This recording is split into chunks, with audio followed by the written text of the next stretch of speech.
استاذ سليمان المدير الفني للفريق الاول نادي النصر. الكابتن بعد انتهاء مباراه نادي النصر مع دمياط طمنا بقى على الفريق قبل مباراه الفريق. اولا انا كنت محتاج العب ماتش مع اي فرقه، وانا فرقه دمياط انا عارفها لاني كنت ماسكها.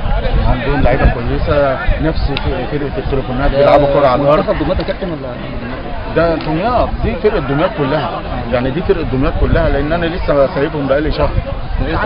فانا عارفهم، كان كويس ان انا جبتهم لان بيلعبوا بنفس طريقه التليفونات.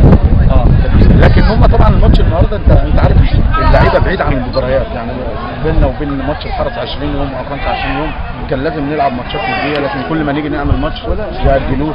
فالحمد لله اللي دمياط جت عشان تبدا تحط برضه ايه اسلوبك واسلوب لعبك وطريقه لعبك، لان انا بطلب 3 حاجات هم دول اللي يعدوك من الازمه اللي انت فيها. حلو هم النواحي الدفاعيه بضغط سرعه الارتداد الاستحواذ على نص الملعب. لو عملنا الكلام ده ان شاء الله نتفوق على التليفونات، ودي فرصه كويسه. يعني انت عندك لعيبه كويسه والاجهز، اما اللي بيتدلع مالوش مكان عندي، لان انا عايز 11 راجل و7 بره رجاله مقاتلين، هم دول اللي ينزلوا يلعبوا الماتش.